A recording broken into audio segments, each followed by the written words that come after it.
Hello दोस्तों, आजकल आप अपने दोस्तों से, रिश्तेदारों से या आपके सीनियर से या एडवोकेट से ये सुनते आ रहे हैं कि अब जुडिशरी में बहुत बड़े बदलाव आ गए हैं और इंडिया के 3 महत्वपूर्ण कानूनों में बहुत बड़ा परिवर्तन कर दिया गया है।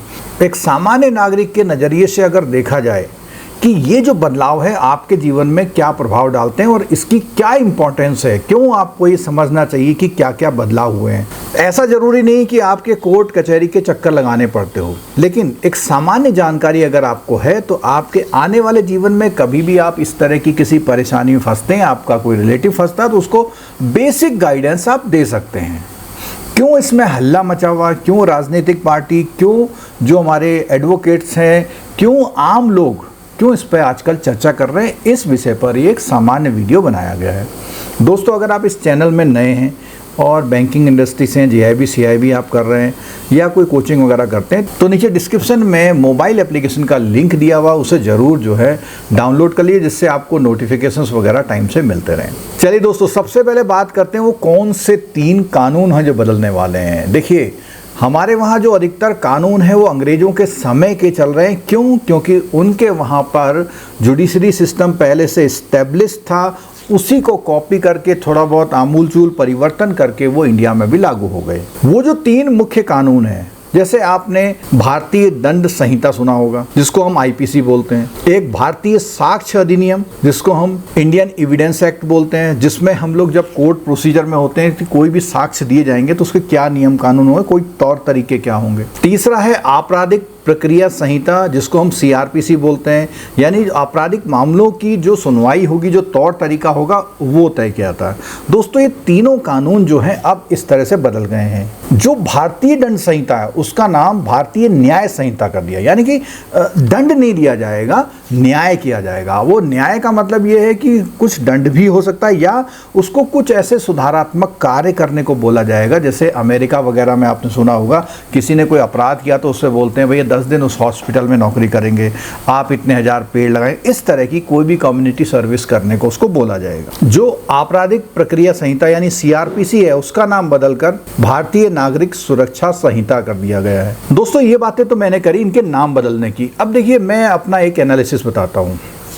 काफ़ी जद्दोजहद के बाद 4 साल से रिसर्च कमेटी, लॉ प्रोफेशनल्स और लोगों के सुझाव इसे मांगने के बाद ये प्रोसीजर हुआ और दिसंबर 2023 में राष्ट्रपति द्वारा इसको, जब लोकसभा राज्यसभा ने पास किया, उसको वो कर दिया गया और उसमें उस समय तय किया गया ये तीनों कानून जो नए वाले लागू होंगे वो 1 जुलाई 2024 से लागू होंगे। अब हमारे सामने एक सवाल आता है कि अगर ये नए कानून आ गए तो जो पुराने केस चल रहे थे उनका क्या होगा। तो इसमें बिल्कुल साफ साफ लिखा हुआ है कि जो भी 1 जुलाई से जो भी अब जुडिशरी के कामकाज, पुलिस के कामकाज होंगे वो नए कानून के तहत होंगे और जो पुराने चल रहे थे वो पुराने कानूनों के तहत ही निपटाए जाएंगे। अच्छी बातें क्या हैं? अच्छी बातें इसमें ये हैं कि अब समय को बहुत कम कर दिया गया। मैं बहुत थ्योरेटिकल नहीं जाऊंगा। जो काम पहले कोई टाइम नहीं होता था, पुलिस वाले देर करते थे, एफआईआर नहीं लिखते थे, उसके लिए टाइम हो गया है। एफआईआर लिखने के लिए आपको वहीं जाने की ज़रूरत नहीं है, आप सीधे 0 एफआईआर यानी जहां पर हैं वहीं कर सकते हैं। 15 दिनों के अंदर वो एफआईआर आपकी वहां ट्रांसफ़र करना उसका काम होगा। चार्जशीट जो पुलिस लगाती है जांच के बाद, उसके लिए बिल्कुल 90 दिन का समय दे दिया गया है। अगर 90 दिन में नहीं करेंगे तो आप जुडिशरी से 90 दिन की और परमिशन पुलिस लेके उसे 180 दिन तक कर सकती है, लेकिन खुद नहीं बढ़ा सकती। और जुडिशरी को भी उसको बहुत जल्दी डिसीजन लेने का जो है वो आदेश कर दिया कि वो उस केस पे जल्दी से डिसीजन लेगी।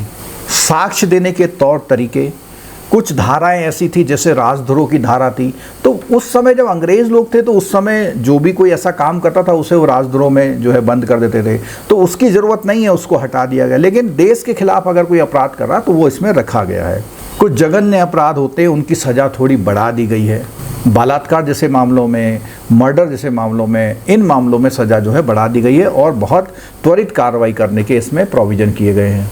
कुल मिला के अगर हम देखें तो जो भी धाराएं पहले थी उसमें से कुछ छोड़ दी गई हैं जो रेलिवेंट नहीं है, कुछ धाराएं आगे पीछे कर दी गई हैं। बस ये एक परेशानी आ गई कि अब जो नए वकील होंगे, नया आम आदमी होगा, जो पहले उसे 302 याद रहता था हत्या का धारा वाला, वो अब उसे याद नहीं रहेगा, उसे नया देखना पड़ेगा अब इसका धारा कैसी होगी। तो बहुत सारी धारा वैसी भी है, बहुत सारी बदल दी हैं, तो एक रिकन्सिलेशन करना पड़ेगा कि पहले इस धारा में क्या था और अब इस धारा में क्या आ गया है। अगर बात करें कि इसकी ज़रूरत क्या थी, तो पूरे कानून ना बदल के अगर सिर्फ उन धाराओं को ही बदल दिया जाता, जो ऑब्सोलीट करनी थी उसे हटा दिया जाता, जो नई डालनी थी वो आगे डाल दी जाती, या ABCD करके जहाँ ज़रूरत थी वहाँ डाल दी जाती, बदलाव कर दिया जाता, पूरे सेक्शन को बदल दिया जाता, तो उससे क्या होता कि लोगों को दोबारा से ये सब कुछ याद नहीं करना पड़ता।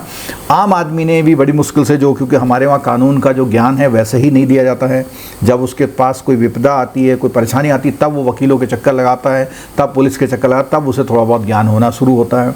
तो स्कूल डेज में, कॉलेज में इस तरह की कोई बेसिक व्यवस्था नहीं होती है, तो इसमें उनको परिवर्तन करके भी लाया जा सकता था। नाम बदलने से कोई बहुत ज़्यादा फर्क नहीं पड़ता, या कोई ऐसा एक्ट ले आया जाता कि उसका नाम ही बदल देते। लेकिन नया कानून लाना अपने आप में एक बहुत बड़ा टास्क है और उसको नया इम्प्लीमेंट करना, उसको स्टेबलाइज करने में समय लग सकता है। चलिए बात करते हैं, और इसमें जो फैमिली वाले मैटर थे, तो फैमिली वाले मैटर्स में जो भी केसेस डील होते थे उसमें बहुत लंबा समय लगता था, उसमें कुछ प्रावधान सुधारे गए हैं। अल्टीमेटली सरकार का उद्देश्य तो है सुधार लाना, लेकिन सुधार लाने में नया कानून ना बना के उसी कानून में सुधार करके भी इस चीज़ को किया जा सकता था। दोस्तों बात करते हैं इसमें कौन कौन से बदलाव हुए हैं। अगर हम भारतीय साक्ष्य अधिनियम की बात करें, तो 1872 का, लगभग 200 साल हो जाएंगे कुछ सालों बाद, तो 1872 कानून, तो उस समय तौर तरीके अलग थे। अब इसको बदल दिया गया, अब साक्ष्य अधिनियम क्या आ गया, इसका 2023 हो गया, इसका अब नाम जो ईयर है वो 2023 हो गया है, और इसमें कुछ धाराएं हटाई गई, कुछ जोड़ी गई, और कुल मिला के अब इसमें 170 धाराएं रह गई हैं। पुलिस को इमीडिएट FIR करनी है, चाहे घटना कहीं की भी हो, इसको 0 FIR कहते हैं, और उसको 15 दिन में उस संबंधित थाने में भेज देना है। यौन अपराध अगर हुए हैं, तो अगर कोई अपराध हुआ तो बयान दर्ज होंगे तो वीडियोग्राफी से होंगे, जिससे बाद में मुकरना या चेंज करने का ज़्यादा पॉसिबिलिटी ना रहे।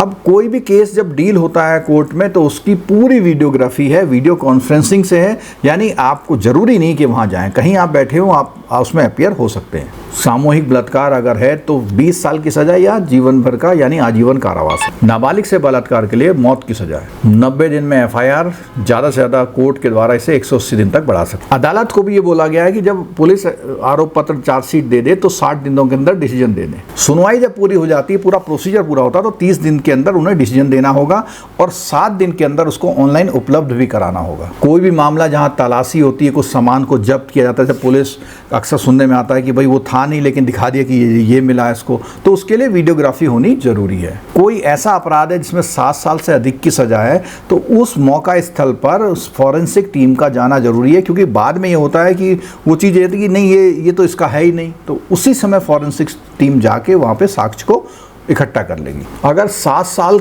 से ज़्यादा की सज़ा वाला कोई मामला है, उसको वापस लेने की बात है, तो पीड़ित को सुना जाएगा, भाई क्यों इस केस को आप वापस क्यों ले रहे हैं, उसको सुना जाएगा। जो ऑर्गेनाइज्ड क्राइम होते हैं उनके लिए बहुत कठोर सजा का प्रावधान है। शादी, नौकरी के झूठे बहाने से जो बलात्कार होते हैं उसमें दंड दे के अलग से प्रावधान किए गए हैं। जो राह चलते मोबाइल या चैन स्नैचिंग कर लेते हैं उसके लिए अलग प्रावधान किए गए हैं। बच्चों के खिलाफ कोई भी अपराध है तो 7 साल से बढ़ाकर 10 साल कर दिया गया है। कोई मृत्युदंड अगर हुआ है तो उसको कम करके हम आजीवन है तो उसको कम करके 10 साल, 10 साल है तो उसको 7 साल, और 7 साल वाले को 3 साल तक कम किया जा सकता है। अगर कोई अपराध में किसी वाहन का यूज़ हुआ है तो उसकी वीडियोग्राफी होनी जरूरी है। तो दोस्तों ये जो है कुछ मुख्य प्रावधान करे थे, लेकिन एकेडमिक पर्पस से अगर देखा जाए तो ये ज़रूरी है कि आपको तीनों जो बुक्स अब आएंगी उनको पढ़ना बहुत ज़रूरी है, और जितने एडवोकेट हैं, जुडिशरी है, उन सबको अब ये दोबारा से रिवाइज करना पड़ेगा, क्योंकि पुराने केस तो चलो चलते रहेंगे जब ख़त्म हो जाएंगे, लेकिन जो भी अब 1 जुलाई से जो भी नया केस आएगा उसमें सब कुछ इन्हीं 3 कानूनों के तहत होगा।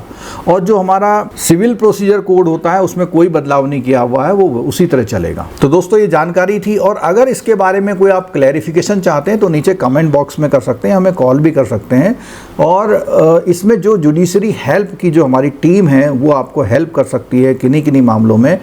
एक बेसिक एडवाइस दे सकती है, और कहाँ से आप एडवोकेट करें, किस मामले में करें, कैसे करें, इसकी भी एडवाइस आपको दी जा सकती है। दोस्तों, ये वीडियो कैसा लगा? एक सामान्य जिंदगी के लिए, सामान्य नागरिक के लिए ये वीडियो बहुत इंपॉर्टेंट था। आप इस वीडियो को अपने सभी दोस्तों के साथ शेयर जरूर करिएगा कि उनको भी मालूम चले कि किस चीज़ की हाय हाय हो रही है, क्या ये सही है, गलत है। अब जब कोई कानून बन ही गया है तो अब तो हमें इम्प्लीमेंट कर दिया है, तो अब तो हमें देखना ही पड़ेगा, क्योंकि कानून बनाने की पावर लोकसभा राज्यसभा को है, और लोकसभा राज्यसभा जब मेजोरिटी में होती है तो कोई भी कानून बना देती है, और कोई भी कानून बनाती है तो उसमें ज़्यादा बहस भी नहीं हो पाती।